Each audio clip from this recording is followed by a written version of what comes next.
everyone, and welcome to the Real Watchers live stream for July 15th, 2024. Of course, my name is Garrett. I'm also Kevin. And we are your lovely hosts. And this is the live stream where we talk about movie news, reviews, so much more. Just like to have fun with all of y'all. Hope you're all having a fantastic night so far. But of course, I am not the only person on the show. Kevin, how was your week? Yes. It's been pretty busy. My new job has me running around a little bit right now until I get all settled in with all the EMR system stuff and everything like that. So I'll be driving a little bit this week. So that's why I haven't seen a lot of movies either. Get up early and then go in late sometimes. So, but hopefully that'll change this week because I do want to watch some movies. It's just by the time I get home, I'm a little too tired and I don't feel like I can focus on a movie sometimes. So I don't want to experience the movie like halfway asleep. Sure. Mm-hmm. I mean, it's a great time to check out some shorts if you haven't. So like, you can't really focus on a full-length movie. Good way to That's true. Good time to catch up on shorts. True. But as for me, it's been another week as normal. I haven't watched as many movies as I did last week, but I did watch some really interesting ones. And so I can't wait to talk about those. Obviously, you and I are going to talk about the movie that we were the most hyped for. We'll talk about that a little bit later. But it looks like we do have some comments in here. Matt Walls, hello. Hey, Matt. Hello, Matt. Hope you're having a fantastic week so far. Garrett, not to cut you off. Can you hear my fan at all? No. Can you hear any of mine? No. Then we're good to go. Okay, perfect. Nadia, our good friend from Horror and More, go subscribe if you haven't already, says, God! Did she stub her toe? I don't know, unless you're... I don't know. But it is fantastic to see you. How many famous people have died in a week, says Joey? Well, there's been quite a few that have died this week. One almost did. That's a bad joke. But I just got it. We'll talk about it. We almost lost a cast member of Home Alone 2. So that's true. Yeah, shut up. Anyhow, let's go ahead and get into the news stories this week. Up first, kind of some bad news. Borderlands is having some screen tests, and apparently, according to audiences, it is both unfunny and terrible. I mean, you were saying it too. It's not good when it goes through so many hands, and this is what it comes out to, unfortunately. But is it going to be unfunny and terrible, but still be a good movie? There could be kind of that situation. Well, if it's terrible, I don't think that kind of negates it being good. Well, I mean, some people will say, "Oh, this is a terrible movie," but I'll watch it with my friends some nights. Sure, like kind of like that kind of a movie. It could be one of those things too, where like it'll resonate more with fans of the series. So who knows? Because like I think Detective Pikachu didn't really screen well, but then like fans really loved it. So yeah, and also like Super Mario Brothers. Super Mario Brothers was hugely successful. Didn't do well with critics or with people who aren't fans. Luckily, there's more fans than aren't. So. But we'll see. There you go. Alien Romulus has teased its popcorn bucket, but it has a face hugger on it. Okay, sorry. I'm so excited for this popcorn bucket. I want it so bad. Do you have a pic? No, there was just a teaser video, and I can't seem to find it. It looked like from the video, it's like a black popcorn bucket, but then it has like the face hugger kind of wrapped around it. That's cool. It's super cool. They're coming up with all these popcorn buckets, which are so awesome. But where are you gonna put them? That's the only thing that I have worries about. Putting things places. I'll leave it on my shelf. I'll put like all my movie tickets that I collect in there. I don't know. True. I'll find a way. It's a good thing to display if you're a movie fan. So that's true. Very true. Next up, as Joey had already kind of mentioned, Shelley Duvall has passed away in the last week. Star of so many films and TV projects, but probably most notably for us as I can't remember the character's name right now, in The Shining, playing opposite Jack Nicholson. She was an incredible talent, and it's unfortunate to see that her talent has come to an end. But we will always remember her through the roles, kind of magic that she brought to the project she was in. Yeah, she makes The Shining a lot like more suspense in that movie. I mean, Jack does an amazing job as well, but you have to have another person that kind of flows with you through that movie, and she definitely does in there. she definitely is acting opposite him, not Mhm. talent-wise, but like character-wise, and it makes it all the better. Yeah, totally. Where am I at? Feed Alexander teases the alien Romulus is pure horror. Yes, I totally butchered that name. What is it? Fede Alvarez. Fede. Hey, I could have said feed, and it would have been I think you worse. said like Alakazam as the last name. I don't remember what you said. No, I said I'm just Alvarez. messing with you. Yeah, I mean, obviously, Fede Alvarez is a horror director. He did Don't Breathe. He did the Evil Dead remake in 2013, and he's doing Alien Romulus.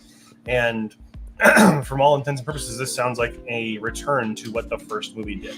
And we're going to get some more information with Comic-Con coming up pretty quickly here. It's set to have a major presence there. And it comes out next month. So I cannot wait to go see this in IMAX. Yeah, it's going to be a good one, especially when people are saying it's more horror-y aspect. I kind of like maybe not jump scares, because we'll get to that in our reviews, but we'll see. I want to see what pure horror means to him, because sometimes horror is based off of different people as well. Yeah, it's like comedy, right? You're going to find different things scary, you're going to find different things funny, and exactly, if it's anything to be believed, it is close to what the original was. And so that is exactly what I want to see, because that movie is really, really good. Next up, Charlize Theron has seen Furiosa, calling it an amazing and beautiful film.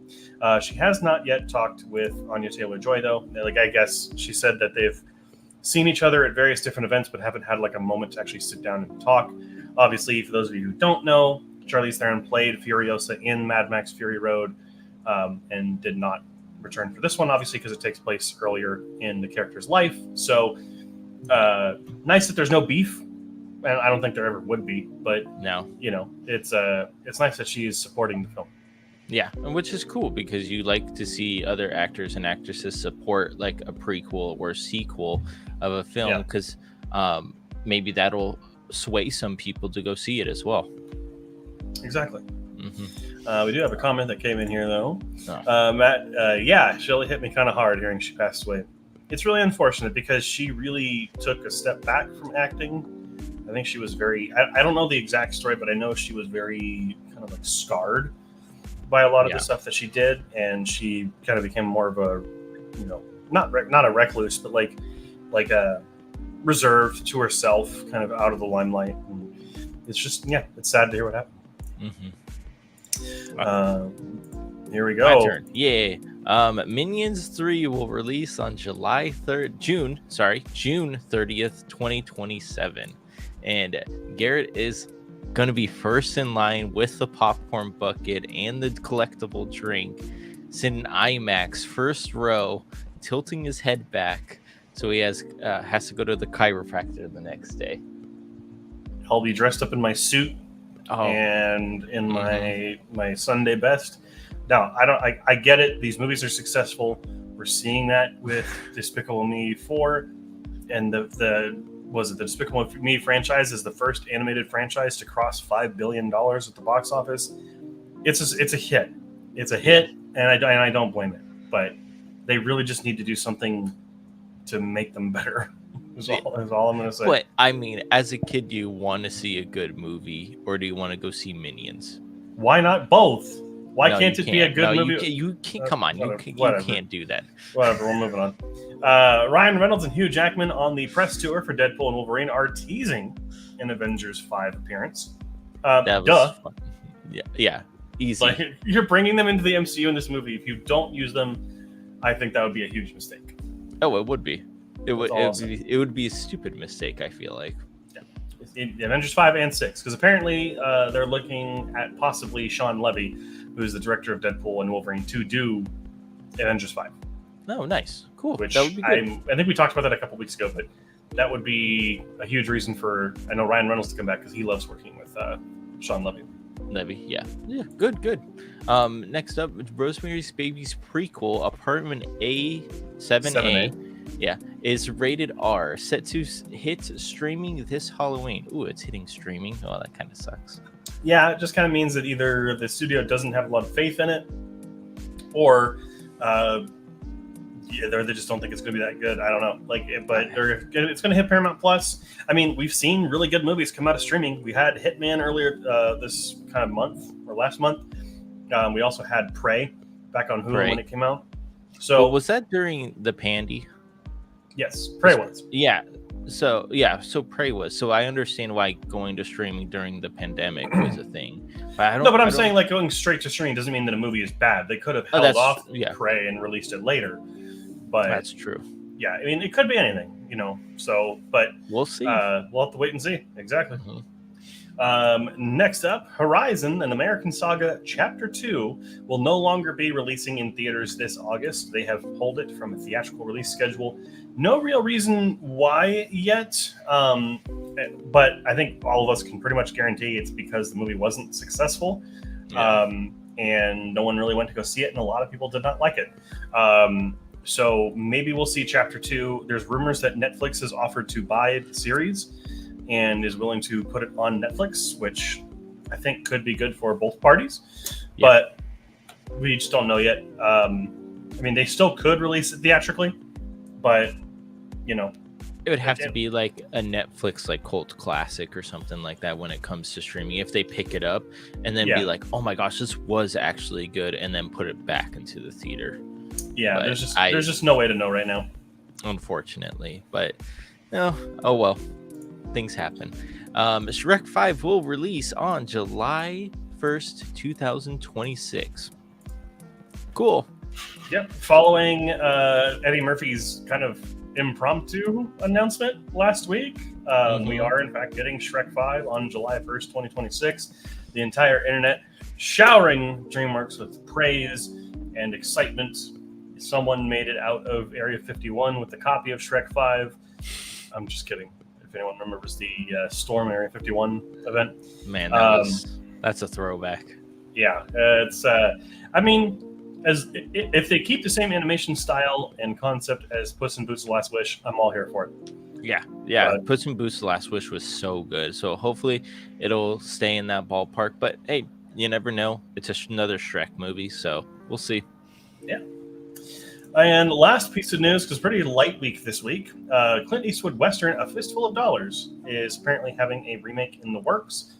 I don't know how I feel about this, because the trilogy, which is A Fistful of Dollars, For a Few Dollars More, and The Good, the Bad, and the Ugly, all three of those, are pretty well revered, and a lot of people really seem to like all three of them. I don't know why they feel like they need to do this. The Western genre has not been very popular lately. Maybe this is a way to put some life back into it, but I don't know. I mean, we did get a remake of True Grit, and that was really good, so maybe if you get the right team, but I just don't see the necessity of it. Yeah, sometimes like when we get prequels or sequels, it's like, what's the necessity around that? Which I understand some people wanting more of it or wanting a new fresh take on a older movie, but sometimes that hurts the older movie as well, because they'll be like, oh, have you seen A Fistful of Dollars, the remake? Oh, it was horrible. I don't want to watch the original then. I mean, it could negatively impact the originals, but for younger audiences, for sure. I mean, I don't think people who know what those movies are going to be turned away. They'll probably go to those instead. Yeah. So, but those are it for the news stories this week. You got a couple more comments here. Kevin facepalms when I call the pandemic pandy, and now he's saying, I don't want to get in trouble with the tubers, so because they don't like it for some reason. Joey, not to mention, isn't Fistful of Dollars a remake of another older movie? It might be. I don't know for sure off the top of my head. I'm not familiar with the history of the trilogy. So, Matt Walls, I wanted to see Horizon, but with how work is going, I cannot see and I'm guessing sit and watch a 3-hour movie. Watch The Time Machine with Guy Pearce, and it was only 78 minutes. That's my time limit now. Well, it's unfortunate to hear that, because, I mean, the length of a movie doesn't determine its quality. But it definitely, there is something to be said if you don't have the time or the energy or whatever to sit there and watch something that is longer. Is there a reason that movie had to be 3 hours? Probably not. I haven't seen it, so I can't say. But, I understand for sure. I mean, we have a movie coming up for Movie Club that we're recording this week, and it's a long one. And I'm kind of dreading having to sit there for 3 hours. But we have, a couple long ones coming up. Yeah, we've got a couple long ones, so we're in for a ride. Mm-hmm. But thank you all for the comments. Let's go ahead and jump into the trailers that we got for this week, and we got quite a few for some pretty interesting looking ones. But what stood out to you this week, Kevin? Well, Gladiator 2 looks fantastic, but I'm actually kind of hyped for Captain America: Brave New World. It looks kind of decent, which hopefully this will get us back on the MCU bandwagon where everything is good and it's not overpopulated. But we'll have to see when it comes to theaters for that one. But it did look pretty decent, and it seems like it has like an interesting plot to it. So it looks kind of along the same lines as Winter Soldier, very kind of like political spy thrillery. Mm-hmm. So definitely interested in that. I think Gladiator 2 looks like it's going to be very good, except they just had a really bad choice of music for the trailer. But I'm actually going to go ahead and throw my trailer of the week. I think in second place, I would say, is Anora, which we saw in theaters this weekend, which I think that movie looks really good. But I would say that We Live in Time actually looks like a movie that I'm going to very much enjoy. About Florence Pugh and Andrew Garfield just falling in love. I saw that. I saw, the ads pop up on YouTube, and I saw it like that. I was like, oh, that's an interesting actor and actress to like work together, because I haven't seen them together. And it looks like they have good chemistry, so I'm all here for it. Yeah. Alrighty. But those are our trailers for this week. Let's see here. I read Crescent City as Croissant City, and I was intrigued. Now I'm just disappointed. Sorry. Are you going to finish that croissant? Croissant. We might actually get some answers with how the planet was affected by the Celestials sticking out of the planet from the Eternals. Yes, I've heard that there may be Eternals payoffs in Captain America: Brave New World, which apparently am I the only one on the planet that thinks that Eternals was not as bad as everyone else says it. It wasn't bad. I even watched and was kind of enjoyed it a little bit more than I thought. The first 2/3 of that movie is great, and then the last third just gets into like basic superhero stuff. Yeah. Mm-hmm. Yeah, and I feel like it was a waste of the director's talent. Chloe Zhao is a really good director. She's an Oscar-winning director, and maybe it was just a bad script. I don't know. For the last third specifically. Mm-hmm. But let's go ahead and get into the box office for this week, Kevin, because we had a major surprise here. Yeah, we did. Number one, no surprise. Despicable Me 4 with 44.7 million, and coming in at number 2. When marketing goes right, you get Long Legs at number 2 with $22.6 million. Inside Out 2, $20.7 million in third place. Quiet Place Day 1, $11.8 million in fourth place. Fly Me to the Moon, kind of dipped down a little bit there. Well, not dipped, it's his first week, but I thought it would be maybe up in fourth with $10 million. But that surprise, that Long Legs is pretty good up there. Yeah, Long Legs is officially Neon's biggest opening ever, and it's on track to become their highest grossing movie ever, which is huge for them. Obviously, like you said, no surprise, Despicable Me 4 coming in first place, and Inside Out 2 in third place. This is just it again. It's been like 3 straight weeks of great content for families to go to, and you're going to have some competition, which is nice. Quiet Place Day 1 hanging in again, and Fly Me to the Moon opening pretty poorly, but the reviews have not been that good. So kind of like middle of the road, but was kind of to be expected. Yeah. Got some comments here. Question for Garrett: have you ever been so far even as to pretend to want to do more light? Once. Pasta salad. There was one time where I was. Eternals is a good movie with a bad soundtrack. I felt like if there was someone else doing the soundtrack, it would have been more enjoyable to watch. That's interesting. I have never heard that before, and I'd have to go back and listen to the score. Yeah, because I don't remember the score, which I don't know if it's bad, if that's bad or good. Yeah, I'll have to take another look at that. Thank you for pointing that out. Genuine question though: how does having a movie pass incorporate with how much money movies make? Because your pass is a monthly subscription. It's absolutely correct. I think that the majority of movie-going audiences do not have the pass. They're going and they're paying the price to go and see it, for better or for worse, because you're seeing the price of movie tickets go up, and so less people are coming to the theater. I don't know how the Movie Pass or the Regal Unlimited or AMC Stubs, I don't know how that affects profitability for the movies. Obviously, it probably doesn't too much because like the success of Barbie and Oppenheimer and Super Mario Brothers and Inside Out 2, like the movie still can be successful. I think it's more so about how well you can market a movie, but then also just making a good film, I think is what really is going to affect its profitability.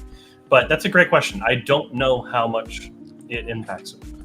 I feel like when you scan your movie, your unlimited card that we have, it literally buys the movie ticket there, so it's acting like that seat is sold, but we're paying a monthly toll for it because we can go as many times as we want. But something has to happen in between that, like Regal gets a quarter of it or something like that, and the other part goes to the movie and the producers and everything like that. Yeah, and I think it does even out, like, because there are months where you just won't go to the movies. Yeah. Like, I didn't go for like maybe all of March, and so they just got $24 from me, and so that goes directly to the movie theater company. I don't know how it works specifically, but that is a fantastic question. Alrighty, well, let's go ahead and talk about the movies that are coming out this weekend, because we got some interesting ones coming out. Up first is Twisters. A retired tornado chaser and a meteorologist are persuaded to return to Oklahoma to work with a new team and new technologies. This is obviously the follow-up spiritual successor to the original Twister, and so it's been getting some pretty decent reviews. It's got a 73 on Metacritic, which is pretty darn high. For a summer blockbuster. So definitely maybe worth your time, especially in IMAX. Might be worth it. Up next is Oddity, which is a new upcoming horror thriller, uncovering the truth behind a sister's death with the help of a wooden mannequin. That's all we have as far as the kind of synopsis goes. I've been hearing some pretty decent things from the YouTube kind of critic review community, and the trailer looked really interesting too. So if you're looking for your horror movie and you've already seen Longlegs and you've already seen Quiet Place Day One, this could be your next fix. And then up next to that is Before Dawn, which is the journey of fictional WA Outback kid Jim Collins and his battalion on the Western Front during World War I. I believe this is an Australian film about World War I, or I can't remember exactly which country it's from, but that does open up this week. And then up after that is Valley Heart. In the San Fernando Valley, a woman with dreams of stardom is forced to call upon her ex-cop former husband to get her brother out of a life or death situation when he gets involved with the wrong people. This is going to be opening up in limited release, so if you have a theater that's playing it and that sounds interesting to you, go ahead and check it out. Garrett, isn't there a video game called Before Dawn? You're thinking Until Dawn. Until, okay. I thought it was close or the same. Which we are getting a movie of. Yeah. So. All right. Another question here. Oh, it's okay. It's a simple question. It is. It's like, have you ever, how it gums to chew 5 feels? It's just something that you ask. Alrighty. Well, that is it for all kind of the written out stuff that we have added in here. Now is the fun time where we get to talk about the movies we watched over the course of the last week. And Kevin, you only watched one movie outside of your assignments, and Correct. I watched 3. So why don't you go ahead and go first? And Kevin, what did you think about Longlegs? Longlegs, okay. I will tell this to people who think that this is a horror movie.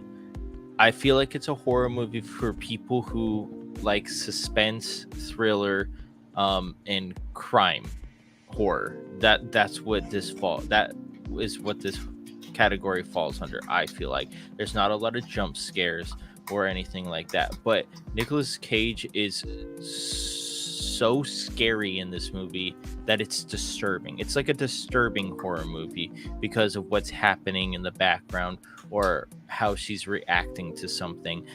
It was fantastic for me, though. I absolutely love those types of movies where you're sitting on the edge of your seat and then nothing happens and your anxiety is up to like 1,000 and it has to drop by back down to 0 because you got to pay attention to the rest of the movie. So I gave it a 97 out of 100. I absolutely loved it.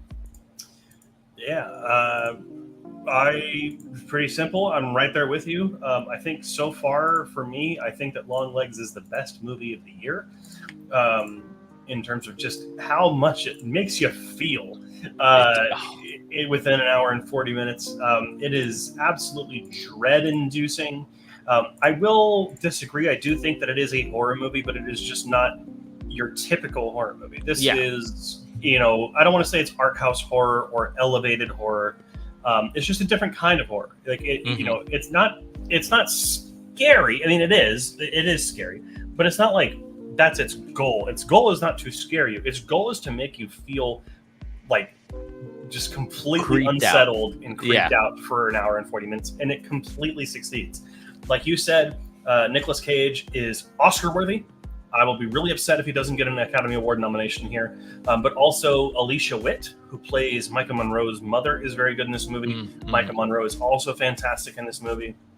The direction is fantastic. The way that it utilizes tension is just brilliant. I thought it was fantastic. And I saw it twice in one weekend.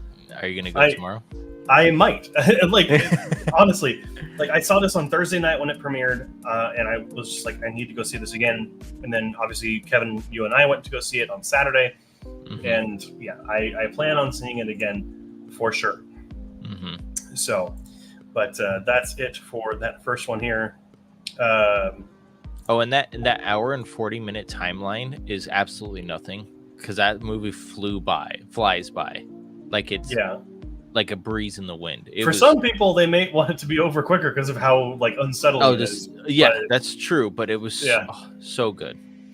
We'll see here. I might need to see Long Legs. Hearing so much positive buzz about it. Matt. It is fantastic. I'm not going to pretend and say that you will guaranteed love it. I mean, you're going to walk out of it with your own opinion, and I can't wait to hear what you have to say. But I would say if you're not don't listen to all the positive buzz. Mm-hmm. Just look at the trailers, and if it's something you want to go see, go check it out. But we think it's fantastic. So yeah, it's super good, and it's a good movie theater experience movie, which I thought was really cool because of the changing of the screens was pretty cool when that happens. The screen size, the aspect ratio, and what's really interesting too is I think that, like you said, it's a great theater experience, and I think because you can hear a pin drop in that theater at moments, and it is.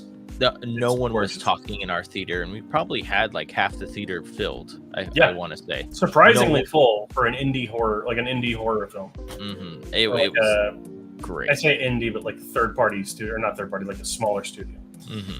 But let's go ahead and talk about the other two movies that I watched outside of the assignments.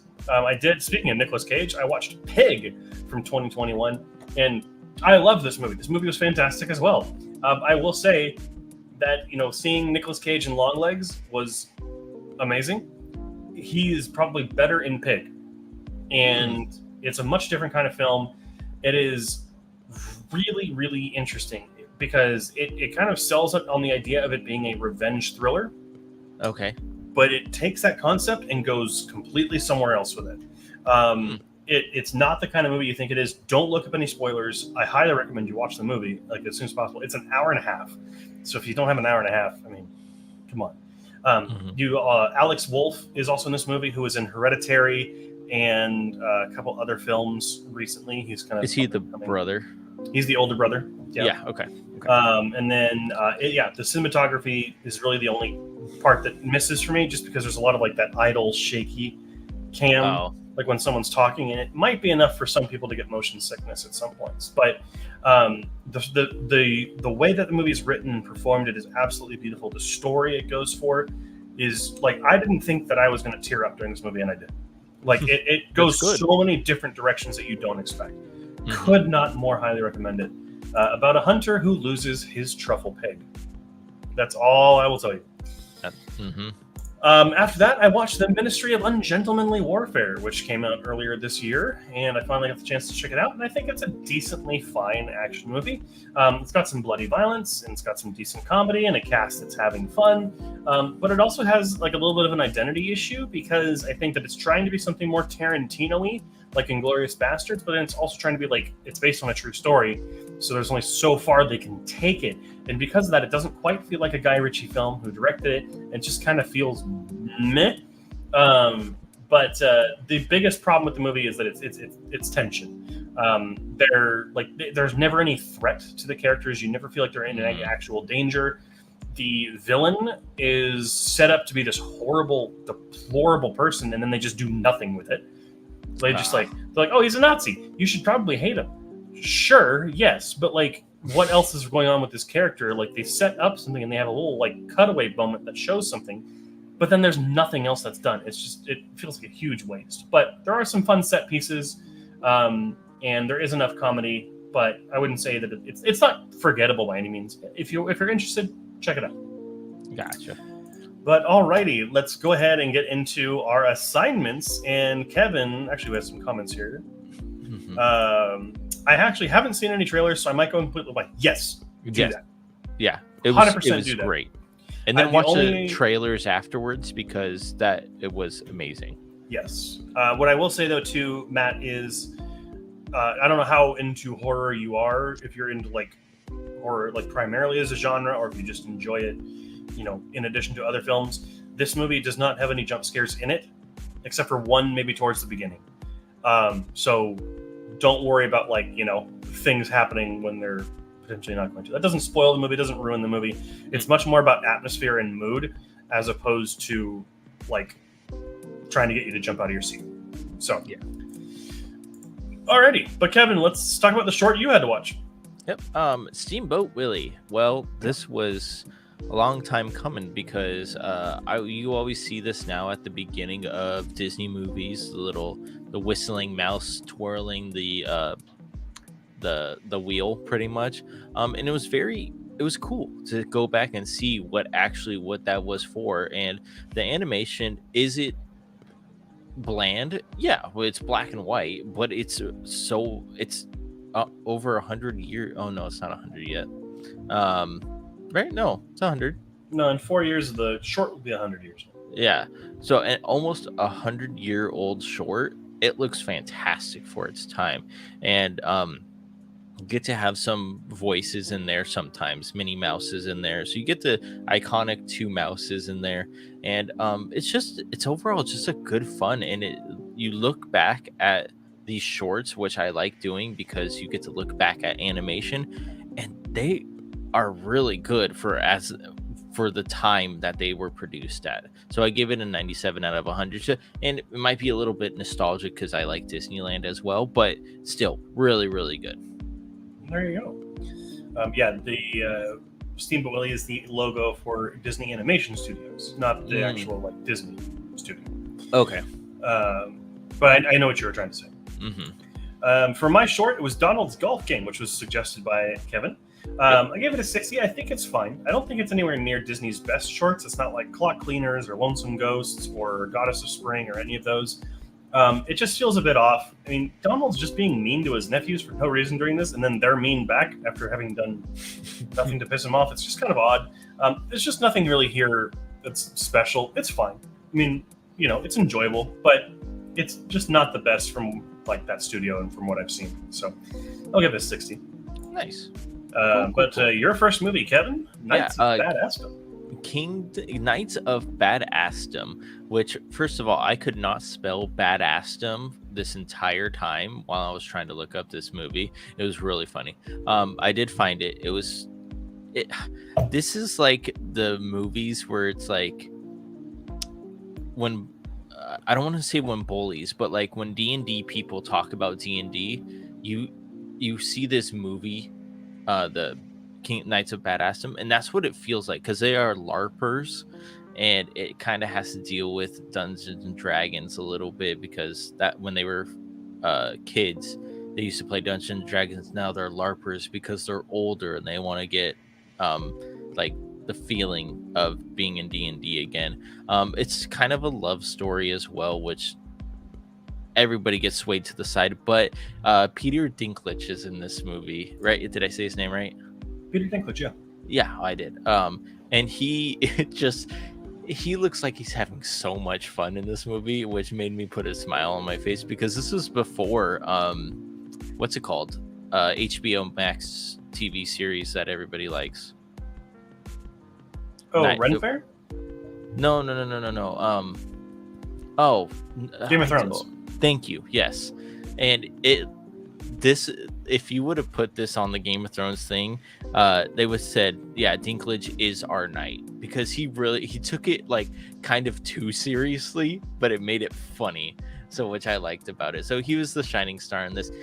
It's just a fun movie. I don't know if I would watch it again, but like if you wanted to watch it and I was over for some reason, or we were doing a game night, I would watch it with you just to laugh at it. So 35 out of 100 is what I gave it.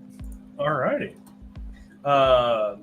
All right, up next for me is the selection that Matt had made. Thank you, Matt, again, for making that third selection for me, because I couldn't find your movie 2 weeks ago. Again.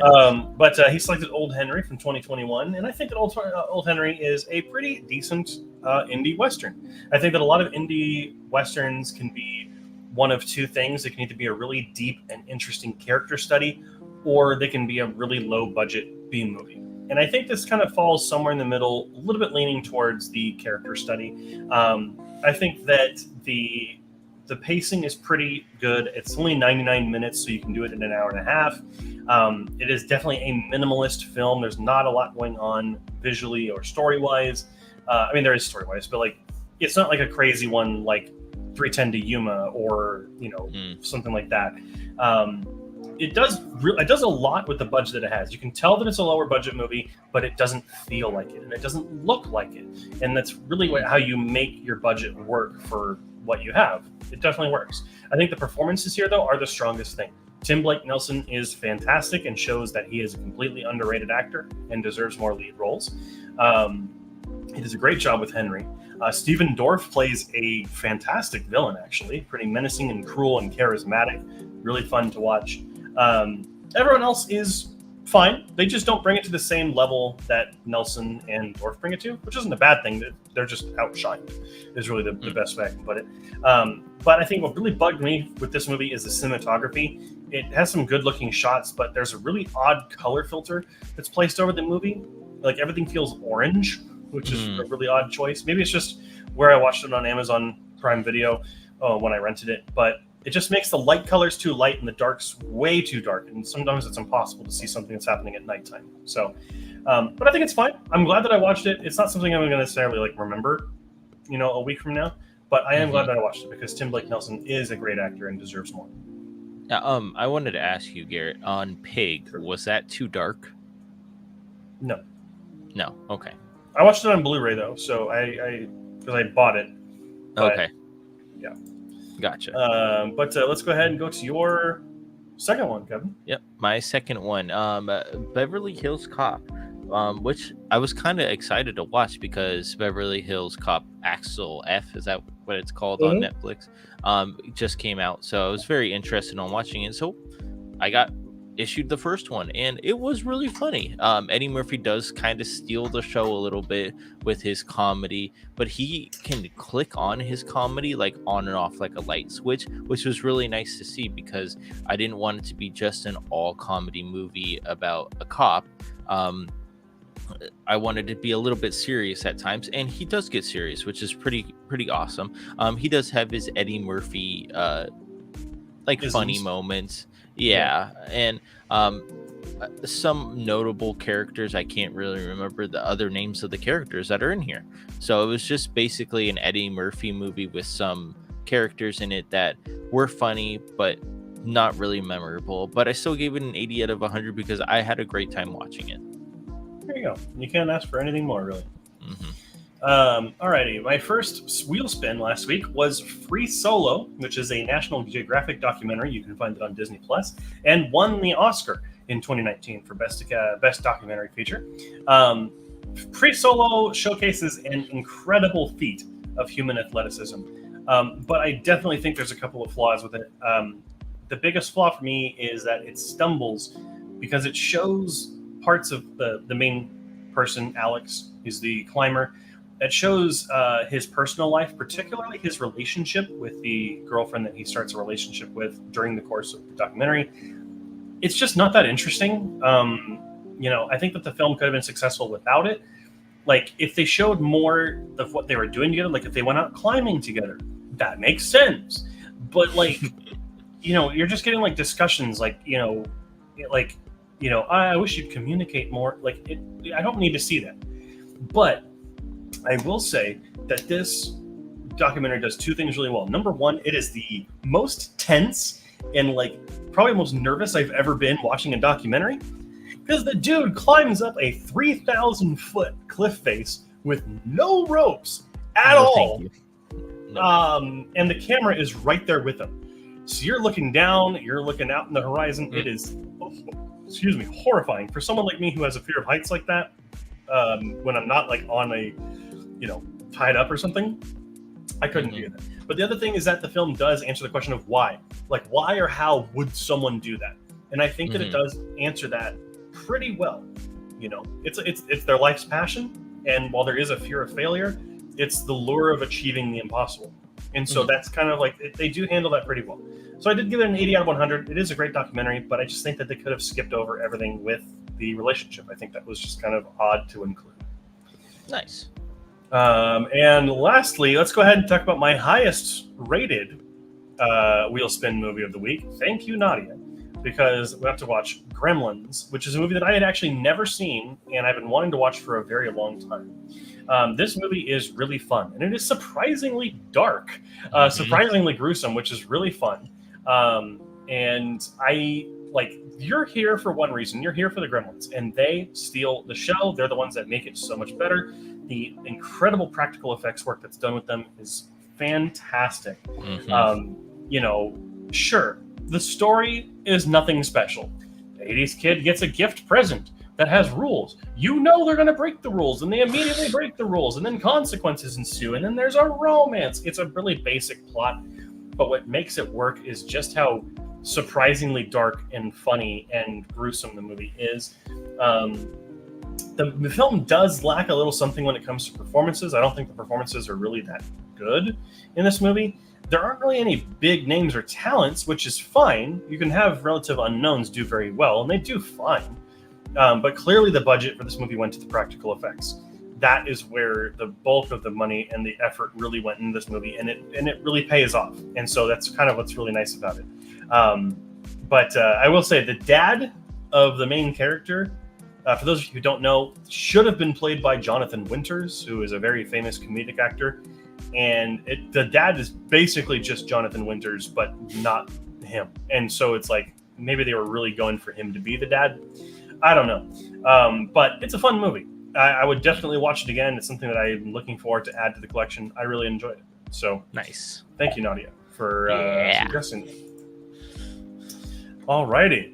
1984 was a stacked year too. So, and it's on the list of 84 movies. All right, you got some more comments this week. 72 out of 100. We'll take it. Hey, no, it was not a bad movie by any means. I think it's just some technical execution stuff kind of held it back. It's interesting that BHC, Beverly Hills Cop, almost starred Sylvester Stallone until he left the project and it was rewritten with Eddie Murphy. Oh, I don't think I would have liked it. Well, okay, I can't say that because it didn't come out. But Eddie Murphy makes that movie, and it makes it a comedy, but still kind of strict on what a cop could do at that time, especially a black cop at that time, that was really funny having a black main character in that time period. It was really bad, but really funny because of how stereotypical they were of black people back then. But he made it seem like it was not funny, but like, this is what's happening, and this is going to happen again throughout the whole movie. So I really enjoyed it. Grammys, on to the sequel. Hey, hold on to it, because we're going to have the wheel spin coming up, and you're going to need to suggest it. Stallone wanted Beverly Hills Cop to be a more serious action movie. I can totally get that. Probably something more like Cobra or, something along those lines. I get it. Alrighty. Well, that is going to be it for the kind of Let's spin the things wheel. we had to watch last week. It's time for the wheel spin. So everyone, make sure to get those suggestions out and rolling. Let me go ahead and share the screen here. So we can, of course, get anything added to the list. I can't even see it. Why are you showing the screen? I can't see anything. Well, because you gotta show something. But alrighty, everyone, we go ahead. We need your input. We need some movies to be put on here. I know we got a bunch of them already. Let's see, Joey bringing in 2 strong off the bat. I love it. Clear and Present Danger. We got Lucky number 7. Alrighty, we got The Crow. Very nice, because we got the remake coming out. Mm-hmm. We got The Others. The Others is actually a Criterion Collection movie and is on sale right now. Kevin and I just saw that at Barnes & Noble. So if you like that movie, Nadia, you'll have to pick it up. Gremlins 2 for me. Alrighty. Anything else, anyone? Let's go ahead and get some more suggestions in here. Let's fill it up. Oh gosh, Matt, why do you keep picking movies that are going to be impossible to find? Food Fight is... Oh, you can actually rent it. So then there we go. All right. And All Dogs Go to Heaven. That is a... No, oh gosh, I hate that one because of how... No, that's stupid. An animated movie. I know, it's a stupid animated movie. Oh, you do own it. Awesome. Awesome job, Mike. I feel like you would have it, so that's good. Alrighty. Come on. All right. Joey's got an interesting one, which is Rhapsody Rabbit and Cat Concerto, which I know what these are. So these were a Looney Tunes short and a Tom and Jerry short that were basically the same exact principle and the same exact idea that came out really close to each other. And so there's controversy on which one came first and which one's the original. And so Joey and I have actually talked about this before. It's a really fascinating story. And so I haven't seen either one of them, and I know for a fact Kevin probably hasn't. No, I have not. That'd be really That'd be cool to get. Matt Walls, get smart. I'm trying, Matt, okay? Jeez. Yeah, that's a little rude. No, I'm just kidding. It's obviously the one with Steve Carell, the spy movie. That one looks funny.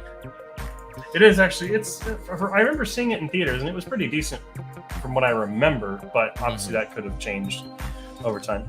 So now to put you on the spot here, but what movie are you gonna pick for me if you get spun the wheel? Because that happened to me twice already. I think I'm probably gonna have you watch Pig. Pig? Okay. Yeah. Maybe. Nadia says you skipped mine. Skipped Where, yours? Nadia? No. I had talked about how you owned it. The Crow, The Others, and Gremlins 2. Those are on the list. They're right here. Unless there's a message that didn't go through, then we didn't see it.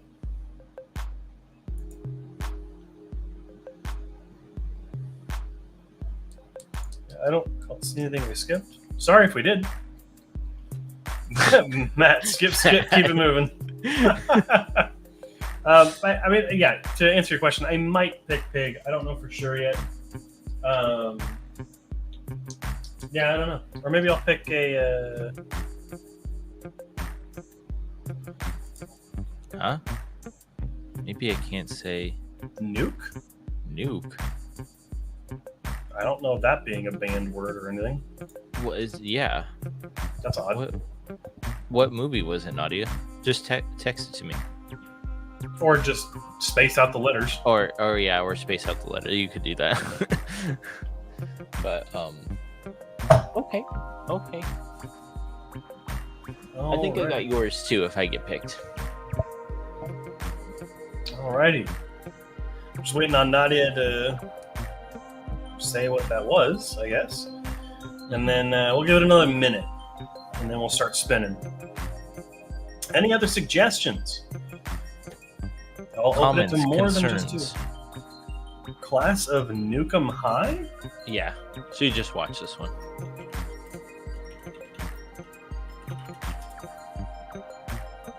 Oh, okay, I see.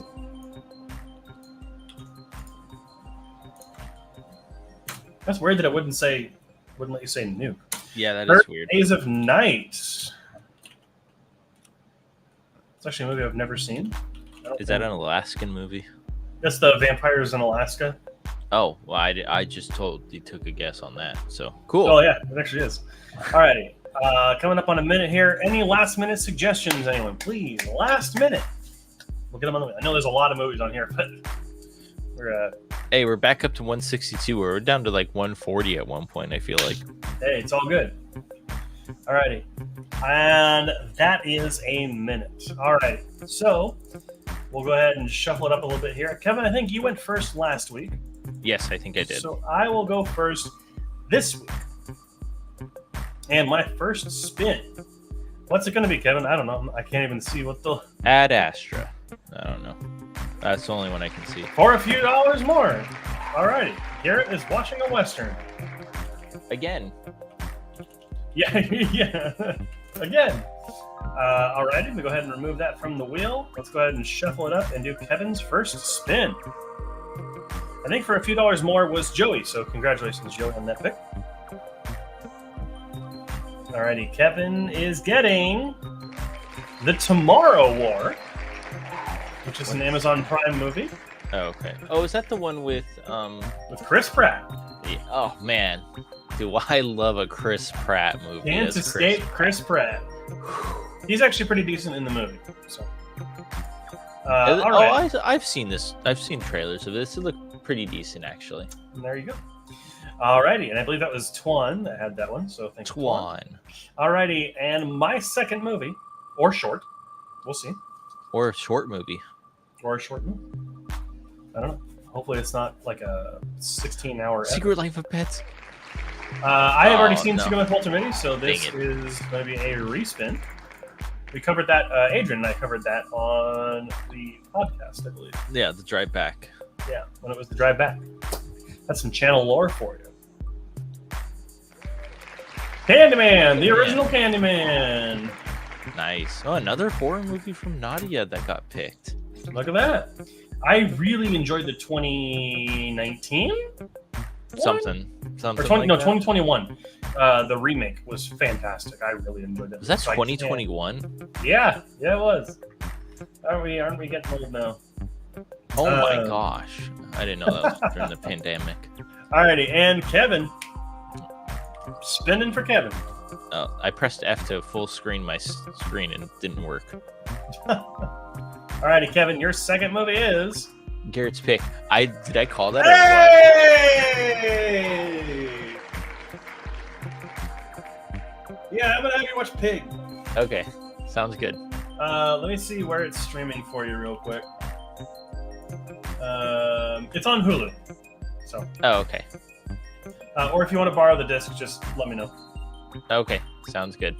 Alrighty, I have never had to pick for Kevin. That's so exciting. Alrighty, and let's go ahead and see if I can get a short here. And if it doesn't land on a short, I will pick the closest one. Which it looks like it's going to be Screwball Swirl, I believe. Where is it? Screwball Swirl is the short that I will be checking out. Alrighty. And let's go ahead and get Kevin's short.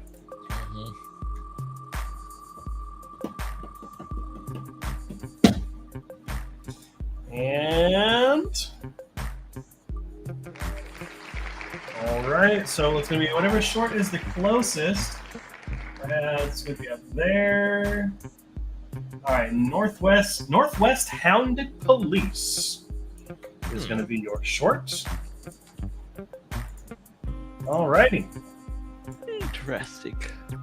All right, and that is gonna be it for the wheel spin. So we each got our two movies. So Kevin, you are going to be checking out The Tomorrow War, and my selection for you, which is Pig. And I will be checking out for a few dollars more the original Candyman and our shorts. I'll be watching Screwball Squirrel, and you'll be watching Northwest Hounded Police. Yep. So that is it for the wheel spin, and that is going to be it for the show. Thank you so much for joining us this week. For those of you who follow us and are subscribed and all that wonderful stuff, we do have our movie club episode going live this week, which is probably our most interesting discussion yet. Yep. And we were talking about No Country for Old Men, which is coming out on Friday. So make sure you're subscribed so you know when that goes live. And of course, this show goes live every week at 7 p.m. Pacific Standard Time on Mondays, unless that changes. If it ever changes dates, we'll let you know. But as for the foreseeable future, it's of course going to be on Mondays at 7 p.m. Pacific Standard Time. So again, you all, thank you so much for joining us. We absolutely love doing this and just engaging with everyone and just having fun and talking about movies. Now it's not just me talking alone in my room to myself. It's actually talking with people online. So thank you everyone for joining us, and of course we'll see you next week. And until next time, make sure to keep those eyes on the screen. Have a good night, everyone.